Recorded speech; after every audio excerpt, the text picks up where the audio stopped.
ನಮಸ್ತೆ, ನನ್ನ ಹೆಸರು ಅರ್ಜುನ್. ನಾನು ಡಿಗ್ರಿ ಓದುತ್ತಿದ್ದಾಗ ಬೇಸಿಗೆ ರಜೆಯಲ್ಲಿ ನಮ್ಮ ಚಿಕ್ಕಪ್ಪ ಪ್ರಕಾಶ್ ಅವರ ಮನೆಗೆ ಹೋಗಿದ್ದೆ. ನನ್ನ ಚಿಕ್ಕಮ್ಮನ ಹೆಸರು ಪ್ರಿಯಾ. ಅವಳು ತುಂಬಾ ಸುಂದರವಾಗಿದ್ದಳು. ನಾಯಕಿಯಂತೆ ದಷ್ಟಪುಷ್ಟವಾಗಿ ಸುಂದರವಾಗಿ ಕಾಣುತ್ತಿದ್ದಳು. ನಮ್ಮ ವಂಶದಲ್ಲಿ ನಾನು ಓದಿನಲ್ಲಿ ಯಾವಾಗಲೂ ಮೊದಲ ಸ್ಥಾನದಲ್ಲಿದ್ದರಿಂದ ಎಲ್ಲರಿಗೂ ನನ್ನೆಂದರೆ ತುಂಬಾ ಇಷ್ಟವಿತ್ತು ಮತ್ತು ಬಹಳ ಅಕ್ಕರೆಯಿಂದ ನೋಡಿಕೊಳ್ಳುತ್ತಿದ್ದರು.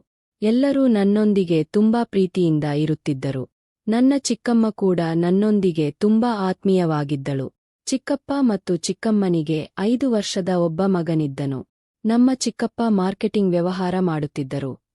ತಿಂಗಳ ಹೆಚ್ಚಿನ ದಿನಗಳು ಪ್ರವಾಸಗಳಲ್ಲಿ ನಿರತರಾಗಿರುತ್ತಿದ್ದರು. ನಾನು ಅವರ ಮನೆಗೆ ಹೋದ ನಂತರ ಅವರ ಪ್ರವಾಸಗಳು ಇನ್ನಷ್ಟು ಹೆಚ್ಚಾದವು. ನಾನು, ಚಿಕ್ಕಮ್ಮ ಪ್ರಿಯಾ ಮತ್ತು ಅವರ ಮಗ ಮಾತ್ರ ಮನೆಯಲ್ಲಿ ಇರುತ್ತಿದ್ದೆವು. ಈ ಮಧ್ಯೆ ನನ್ನ ಚಿಕ್ಕಮ್ಮ ಪ್ರಿಯಾ ನನ್ನೊಂದಿಗೆ ತುಂಬಾ ಆತ್ಮೀಯವಾಗಿ ವರ್ತಿಸಲು ಪ್ರಾರಂಭಿಸಿದಳು. ನನಗೆ ಚಿಕ್ಕಮ್ಮನ ಬಗ್ಗೆ ಯಾವುದೇ ಕೆಟ್ಟ ಉದ್ದೇಶವಿರಲಿಲ್ಲ. ಆದರೆ ಒಂದು ದಿನ ನಾವಿಬ್ಬರು ಮಾತ್ರ ಇದ್ದಾಗ ಅವಳು ನನ್ನೊಂದಿಗೆ ಮಾತನಾಡುತ್ತಾ ಜೋರಾಗಿ ನಗುತ್ತಿದ್ದಳು. ಆಗ ಅವಳ ಸೀರೆ ಸೆರಗು ಜಾರಿ ನನಗೆ ಅವುಗಳ ದರ್ಶನವಾಯಿತು. ನಾನು ಅವುಗಳನ್ನೇ ನೋಡುತ್ತಾ ನಿಂತುಬಿಟ್ಟೆ. ಹೆಂಗಸರನ್ನು ಅಷ್ಟು ಹತ್ತಿರದಿಂದ ನೋಡುವುದು ನನಗೆ ಅದೇ ಮೊದಲ ಬಾರಿ. ಸುಮಾರು ಅರ್ಧದಷ್ಟು ಕಾಣಿಸುತ್ತಿದ್ದವು. ನಂತರ ನಾನೇ ಚಿಕ್ಕಮ್ಮನಿಗೆ, ನಿಮ್ಮ ಸೆರಗು ಸ್ವಲ್ಪ ಸರಿಪಡಿಸಿಕೊಳ್ಳಿ ಎಂದು ಹೇಳಿದೆ. ಅವಳು ತುಂಟತನದಿಂದ ನೋಡುತ್ತಾ ಸೆರಗು ಸರಿಪಡಿಸಿಕೊಂಡಳು. ನಂತರ ಅವಳು ನಾಚುತ್ತಾ, ಅರ್ಜುನ್, ನೀನು ನೋಡಿದ್ಯಾ ಎಂದು ಕೇಳಿದಳು. ನೋಡಿದೆ ಎಂದೆ. ಅದಕ್ಕೆ ಅವಳು, ದಯವಿಟ್ಟು ನೀನು ನೋಡಿದ್ದನ್ನು ಯಾರಿಗೂ ಹೇಳಬೇಡ ಎಂದು ಬೇಡಿಕೊಂಡಳು. ನಾನು ಯಾರಿಗೂ ಹೇಳುವುದಿಲ್ಲ ಎಂದೆ. ಆಗ ಅವಳು, ನೀನು ತುಂಬಾ ಒಳ್ಳೆಯ ಹುಡುಗ ಎಂದು ನನ್ನನ್ನು ಹೊಗಳಿದಳು. ಅಂದಿನಿಂದ ನನಗೆ ಅವಳ ಮೇಲೆ ಆಸೆ ಹುಟ್ಟಿತು.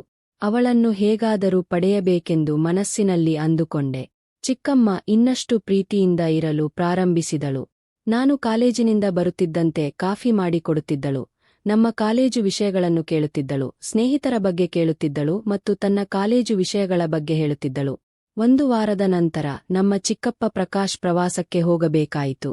ಚಿಕ್ಕಪ್ಪ ನನ್ನನ್ನು ಕರೆದು, ಅರ್ಜುನ್, ನಾನು ಬರಲು 1 ವಾರ ಆಗಬಹುದು. ನೀನು ಕಾಲೇಜಿಗೆ ಹೋಗದಿದ್ದರೂ ಪರವಾಗಿಲ್ಲ, ಆದರೆ ಪ್ರಿಯಾಳಿಗೆ ಜೊತೆಯಾಗಿರು ಎಂದು ಹೇಳಿದರು.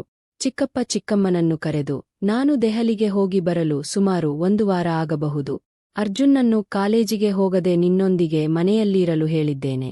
ನಿನಗೆ ಏನಾದರೂ ಬೇಕಾದರೆ ನನಗೆ ಫೋನ್ ಮಾಡು ಎಂದು ಹೇಳಿ ದೆಹಲಿಗೆ ಹೊರಟು ಹೋದರು. ಆ ರಾತ್ರಿ ನಾನು ಹಾಲ್ನಲ್ಲಿ ಮಲಗಿದ್ದೆ. ಮಧ್ಯರಾತ್ರಿ ಪ್ರಿಯಾ ಚಿಕ್ಕಮ್ಮ ನನ್ನನ್ನು ಎಬ್ಬಿಸಿದಳು. ಅರ್ಜುನ್, ನನಗೆ ಭಯವಾಗುತ್ತಿದೆ. ನೀನು ಬಂದು ನನ್ನ ಪಕ್ಕದಲ್ಲಿ ಮಲಗುತ್ತೀಯಾ ದಯವಿಟ್ಟು ಎಂದು ಬೇಡಿಕೊಂಡಳು. ನಾನು ಸರಿ ಎಂದು ಹೋಗಿ ಅವಳ ಪಕ್ಕದಲ್ಲಿ ಮಲಗಿಕೊಂಡೆ. ಅವಳು ನನ್ನನ್ನು ಗಟ್ಟಿಯಾಗಿ ಅಪ್ಪಿಕೊಂಡು ಮಲಗಿಕೊಂಡಳು. ಹೆಂಗಸರನ್ನು ಅಪ್ಪಿಕೊಂಡು ಮಲಗಿಕೊಳ್ಳುವುದು ನನಗೆ ಅದೇ ಮೊದಲ ಬಾರಿ. ಆಗ ಅವಳು, ನಿನಗೆ ನಿದ್ರೆ ಬರುತ್ತಿದೆಯೇ? ನನಗೆ ಬರುತ್ತಿಲ್ಲ, ಏನಾದರೂ ಮಾತಾಡು ಎಂದು ಹೇಳಿದಳು. ನಾನು, ಏನು ಮಾತಾಡಲಿ ಎಂದು ಹೇಳಿದೆ. ಮೊನ್ನೆ ನನ್ನನ್ನು ನೋಡಿದೆಯಲ್ಲ, ನಿನಗೆ ಏನನಿಸಿತು ಎಂದು ಕೇಳಿದಳು ಚಿಕ್ಕಮ್ಮ. ನಿಮ್ಮವು ತುಂಬಾ ಚೆನ್ನಾಗಿವೆ, ಆದರೆ ಸ್ಪಷ್ಟವಾಗಿ ಕಾಣಿಸಲಿಲ್ಲ ಎಂದು ನಗುತ್ತಾ ಹೇಳಿದೆ ನಾನು. ನಿನಗೆ ಅವುಗಳನ್ನು ಮತ್ತೆ ನೋಡಬೇಕೆಂದಿದೆಯಾ ಎಂದು ಕೇಳಿದಳು ಚಿಕ್ಕಮ್ಮ. ನಾನು ಸ್ವಲ್ಪ ಸಮಯ ಏನೂ ಮಾತನಾಡಲಿಲ್ಲ. ನಂತರ ನಿಧಾನವಾಗಿ ಹೌದು ಎಂದೆ.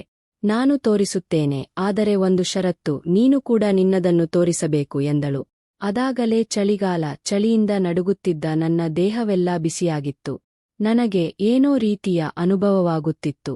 ಈ ಅವಕಾಶ ಮತ್ತೆ ಸಿಗುವುದಿಲ್ಲವೆಂದುಕೊಂಡು, ಸರಿ, ನಾನು ನನ್ನದನ್ನು ತೋರಿಸುತ್ತೇನೆ ಎಂದೆ. ತಕ್ಷಣ ಚಿಕ್ಕಮ್ಮ ಪ್ರಿಯಾ ತನ್ನ ಬಟ್ಟೆಯನ್ನು ತೆಗೆದಳು. ನೋಡಿಕೊ ಎಂಬಂತೆ ಅವಳು ನನ್ನ ಕಡೆ ನೋಡಿದ ನೋಟಕ್ಕೆ ನನ್ನಲ್ಲಿ ಆಸೆಗಳು ಕುದುರೆಗಳಂತೆ ಓಡಿದವು. ಅವಳವು ಬಿಳಿಯಾಗಿ ಹೊಳೆಯುತ್ತಿದ್ದವು. ಕತ್ತಲಲ್ಲಿ ಅವುಗಳನ್ನು ನಾನು ನಿಧಾನವಾಗಿ ನನ್ನ 2 ಕೈಗಳಿಂದ ಹಿಡಿದುಕೊಂಡೆ. ತುಂಬಾ ಮೃದುವಾಗಿದ್ದವು. ನಿನ್ನಿಂದ ಹೀಗೆ ಮಾಡಿಸಿಕೊಳ್ಳಬೇಕೆಂದು ಬಹಳ ದಿನಗಳಿಂದ ಅಂದುಕೊಳ್ಳುತ್ತಿದ್ದೆ.